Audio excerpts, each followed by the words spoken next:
Why demonic frequencies unlock the rarest powers in dark, chosen ones. Imagine this. You're deep in the jungle, blindfolded, barefoot, surrounded by sounds not of this world. You haven't eaten in 3 days. You've been meditating under a canopy of stars, and the air tastes like electricity. Then you hear it not with your ears, but with something deeper. A hum, low, ancient. It stirs something in your bones. Not fear, not yet. Something older than fear. Recognition. That's the moment you realize this is not just sound. It's a frequency, a vibration. And it's not coming from outside, it's coming from within. This is the beginning of the path. The path only the dark, chosen ones are called to walk. And right now, I'm going to take you there. But let me say this clearly. This is not safe. This is not comforting. This is not love and light. This is the underworld of your soul. And the first truth is this: demonic frequencies are not evil. They're misunderstood, misused, feared. But they are keys, ancient keys, to rooms within you that have never been opened. Click subscribe to this channel to get more profound spiritual lesson. When we speak of demonic, we're not talking about cartoonish devils or horror movie tropes. We're talking about frequencies of raw, primal, cosmic intelligence. Forces that exist outside the moral binaries of good and evil. These are the currents that run through the deepest layers of the universe, chaotic, wild, untamed. And these forces, when tapped into with clarity and purpose, do not corrupt the chosen one. They awaken them. But here's the catch. These frequencies are encrypted, like forbidden code. They only respond to those who've already been cracked open by life. Pain is the password. Isolation is the keycard. Madness is the initiation. And if you've gone through enough darkness, real darkness, you've already started to tune into them. Have you ever noticed how sometimes, in your lowest moments, you suddenly feel more alive? Like something ancient is watching you, but not to harm you, to see if you'll rise. That's the moment the frequencies start to test you. You see, most people avoid these vibrations because they mistake discomfort for danger. But the dark chosen ones, we don't have that luxury. We were born with a different contract. Our souls signed up not for comfort, but for power. Not to be saved, but to become saviors. And in order to do that, we must pass through the frequencies that others fear. We must listen to energies that speak not in words, but in symbols of fire, serpents, and shadow. Let's talk about power. Not the kind that comes from followers, likes, or money. I mean real power. The kind that bends time. The kind that commands spirits. The kind that can collapse timelines and rebuild reality with intention. That power doesn't come from light. It's born in the furnace of darkness. And demonic frequencies are the flames. But here's where it gets real. These frequencies don't just give you power, they test if you're worthy of it. They strip you. They expose every lie you tell yourself. They amplify your deepest fears. They force you to confront your own potential for destruction. Because here's the truth, no one wants to say if you can't hold your own darkness, you'll never master your light. The universe won't trust you with real power until you've proven you won't use it to feed your ego, your wounds, your need to control. That's why the rarest powers are only unlocked by those who've kneeled at the altar of chaos and refused to worship it. So how do these frequencies work? They don't speak English. They don't care about mantras or crystals or staging rituals for social media. They speak in resonance. They respond to your state of being. If you're pretending, they'll tear you apart. If you're pure even in your rage, your grief, your hunger, they will open gateways inside you that no human language can describe. You'll begin to dream differently. You'll feel dimensions colliding in your chest. You'll start to attract synchronicities so intense they feel like glitches in the matrix. And you'll start to hear the hum, that low, ancient tone, the one that's always been there waiting. Now I want to ask you something that might change your life forever. What if the parts of you you've been taught to hate, your anger, your lust, your chaos, were never flaws, but frequencies waiting to be tuned properly? Think about that. What if your shadow wasn't a mistake to fix, but a map to follow? That's the secret the ancient mystery schools knew. That's what was buried in the texts that got burned, the temples that were destroyed, the bloodlines that were hunted. They knew that the greatest spiritual powers didn't come from escaping the world, but from mastering the underworld within. That's why demons weren't seen as enemies, they were seen as initiators, guardians of the gates. And they only allowed passage to those who no longer feared their own reflection. Let's get practical. If you want to begin tuning into these frequencies, you have to be willing to unlearn everything. But you have to get silent. Not just with your mouth, but with your mind. You have to enter spaces where your personality dies. That's why isolation is the first tool. That's why fasting, darkness retreats, mirror work, and breathwork in pitch-black caves exist. Because in the absence of distraction, the frequencies start to emerge. They don't scream, they vibrate. They hum below the threshold of thought. And if you stay with them long enough, they begin to reshape you. But you cannot fake this. You cannot play with demonic frequency like it's a game. If you approach it with arrogance, it will break you. Not because it hates you, but because it's too powerful to be contained by ego. You must become empty, hollow, a vessel. And then slowly it begins. The downloads, the visions, the insights that feel ancient and futuristic at the same time. The knowing that comes without learning, the power that activates without effort. That's when you realize you were never becoming powerful. You were always powerful. The frequency just stripped away everything that blocked you from seeing it. So now I ask you, are you willing to walk through the fire, not to escape it, but to become it?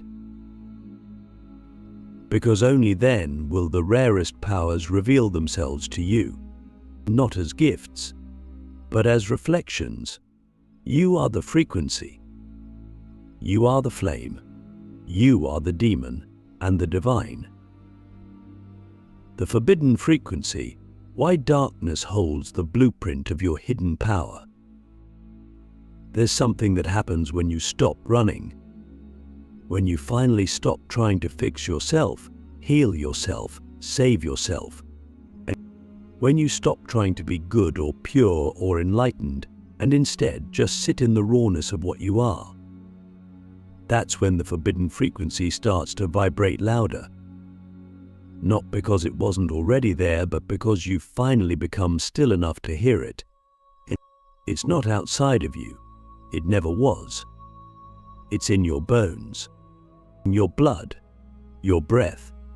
And the moment you stop resisting it, something ancient unlocks.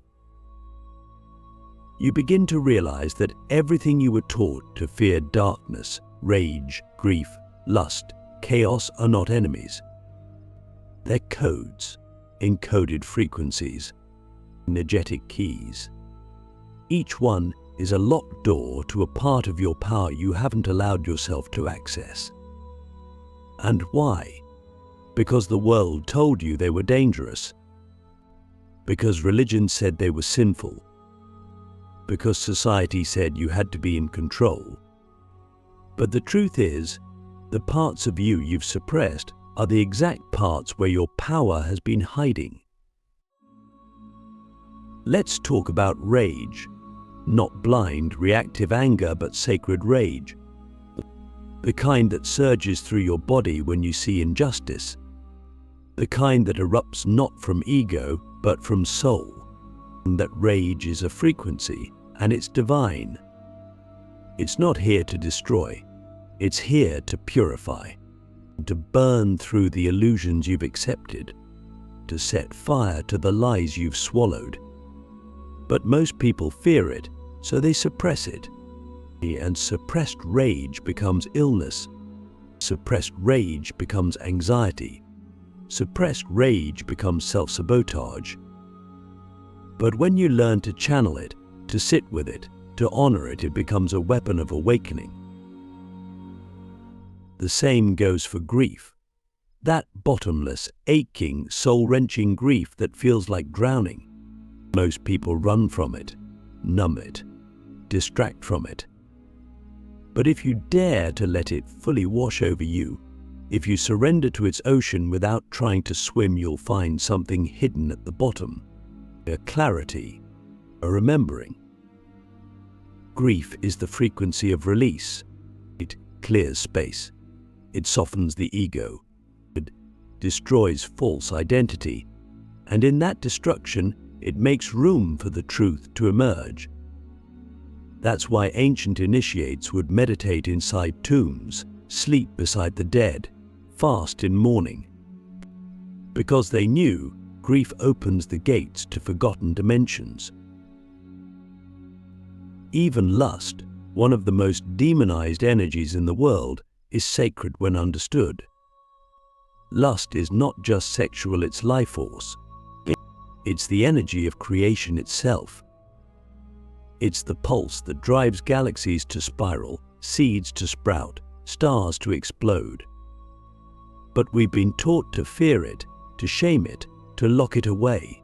And so it mutates, becomes addiction, or obsession, manipulation.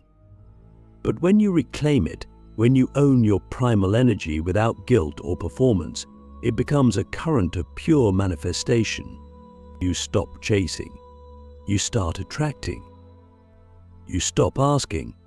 You start commanding. This is what the forbidden frequencies teach us. That all the energies we've been taught to exile are actually the building blocks of our highest power. And the reason they're called demonic is not because they're evil, but because they can't be controlled by institutions. They can't be monetized, moralized, or tamed. They belong to you, and only you. That's what makes them dangerous to the systems that seek to keep you asleep. But here's the part most people miss. These frequencies are not chaotic by accident. They're chaotic on purpose. Chaos is the language of transformation. It's the raw material of creation. Every major shift in your life, every death, heartbreak, betrayal, illness came wrapped in chaos. But if you look deeper, you'll see that each one was also a portal, a rupture in the matrix, a moment where everything false could fall away. That's the sacred pattern. The pain wasn't punishment, it was preparation, a frequency upgrade, a soul recalibration. So why do the dark chosen ones resonate with these frequencies more than others? Because we've been initiated through fire. We've lived in the underworld. We've faced the void and didn't flinch. We've already died 1,000 times, and each death tuned us closer to the truth. That's what makes us different. Not better, not more spiritual, just willing willing to lose everything to find what can't be lost. If you're feeling the pull of this message, it's not random. It's resonance. Your frequency is aligning with something ancient, but something that was buried in your DNA long before you were born, something that's now waking up. But to activate it, you have to stop trying to be who the world told you to be. You have to unlearn, undo, unbecome.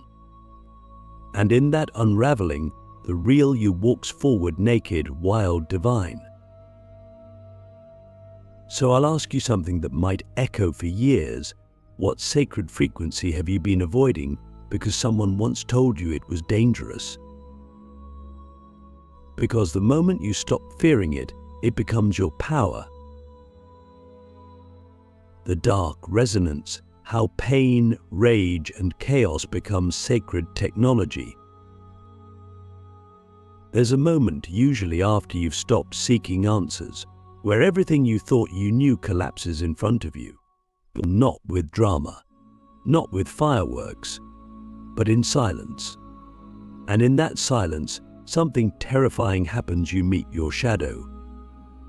Not the poetic, Instagram version of shadow work, the real shadow, the one that hides behind your voice when you speak truth you don't live, the one that smiles when you're praised, even though you know you're still hiding, the one that watches you perform your spirituality like a mask. This is where the journey becomes real, because the shadow doesn't lie. It doesn't care how many books you've read, how many hours you've meditated, or how many followers you have. The shadow is your unedited self, the part of you that never bought into the illusion, even when you did. And when you face it, truly face it, it doesn't attack. It reflects. It becomes a black mirror, showing you every place where you've abandoned yourself in the name of acceptance, safety, or success. And what you see is not ugly, it's honest. This is the final initiation, not into power but into truth. Because power without truth is just performance. And the rarest powers, the ones only the dark chosen ones unlock, can't be faked. They require complete transparency with your own soul. That's why the demonic frequencies don't destroy you, they strip you. They take everything you've built that isn't real and burn it to ash. They leave you naked, vulnerable, but also free. In this space, something remarkable happens. You begin to see that your shadow isn't your enemy. It's your blueprint. It's the map of every gift you've buried under shame. Your sensitivity. That was your intuition before you were told it was weakness. Your rage. That was your sacred fire before it was labeled dangerous. Your fear. That was your instinct before it was conditioned into silence. Your shadow holds the pieces of you that were too powerful to be accepted by a world built on control. And when you reclaim those pieces, power doesn't just return, it erupts. You start to remember things you never learned. You begin to speak with a clarity that doesn't come from thought, but from soul. You move differently. You attract differently. Reality starts bending around you because you're no longer manifesting from ego, you're commanding from essence. This isn't about becoming a god. It's about remembering that you were never separate from the divine in the first place. But here's the paradox. To reclaim your divinity, you must embrace your humanity in full. That means owning your mistakes, your wounds, your guilt, your desire for control, your hunger for validation, not to indulge them, but to understand them. Because only in understanding do they lose their grip. Only in seeing clearly do they stop becoming distractions and start becoming doorways. This is why the shadow is the final gatekeeper. Because until you can sit with your darkest self without judgment, you're not ready to hold the light of creation. The divine power doesn't come to those who are perfect. It comes to those who are whole, and wholeness includes the parts we were told to hide. So I'll ask you now, not as a guru or a guide, but as a mirror, what part of yourself have you exiled in the name of being good? And what would happen if you brought it home? Because the moment you do, that's when your power becomes unstoppable. The soul's black mirror, why your shadow is the final initiation to divine power. There's a moment, after the rage has burned, after the grief has wept itself dry, after the masks have been shattered, where you find yourself standing in front of something ancient, vast and silent. It's not a god. It's not a demon. It's not even the universe. It's you before you had a name, before you had a face. It's the raw, unfiltered frequency of your soul. And it's humming with the energy of everything you thought you had to destroy. This is where the arc completes. This is where the dark chosen ones stop seeking the light and instead become it by turning inward into the very darkness they once feared. You begin to understand something that can't be taught, only lived. That the shadow wasn't a flaw, it was the crucible. That the demonic frequency wasn't corruption, it was ignition. And that the pain, the trauma, the chaos, it wasn't punishment. It was the furnace of your becoming. Every breakdown was a recalibration. Every heartbreak was a clearing. Every night you begged the universe for peace was actually a test of whether you were ready to expand. Because here's what no one tells you, your power isn't found in your peace. It's found in your integration. In your ability to sit with every part of yourself and not flinch. And to look your inner monster in the eyes and say, I see you. I know why you exist. And I choose to bring you home. That's what makes you dangerous in the best way. That's what makes you magnetic. Not perfection, but wholeness. Because when you're whole, you're untouchable. You're not performing. You're embodying. And embodiment is the rarest frequency on earth. This is what the ancient mystics knew. This is what the temples guarded. That real spiritual power isn't about ascending, it's about descending so deeply into the self that you reach the divine at the root. That's why demons were feared, not because they were evil, but because they guarded the gates to this sacred technology, the technology of shadow alchemy. The ability to take pain and transmute it into vision, to take rage and refine it into clarity, to take fear and turn it into precision.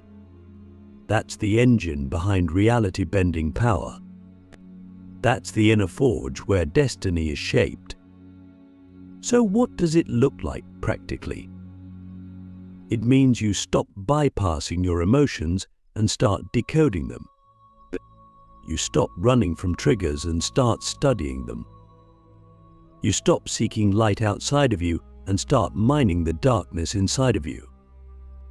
You build rituals around your rage. You journal through your shame. You move your body to express your grief. You bring awareness to your breath when you feel chaos rising. You turn your entire life into a ceremony of self-initiation. And in doing so, you don't just awaken, you activate. Because now the frequencies that once overwhelmed you become tools. The energies that once haunted you become allies. You walk into rooms and shift the energy without speaking. You dream the future and then watch it arrive. You speak and people tremble, not with fear, but with recognition. Because they feel it. The truth. the frequency of someone who has died and come back with the codes. This is the new era of the awakened. Not those who hover in light, but those who anchor it in the mud. The ones who have scars not as stories, but as sigils. The ones who have sat with demons and turned them into guides. The ones who no longer seek salvation because they've realized they are the portal. So I'll leave you with this, not as an ending, but as a beginning. What if your darkest moments weren't detours, but the exact coordinates of your power? And what if everything you feared was simply waiting for you to remember who you are? The frequency is calling. You already know the sound. Now, are you ready to become it?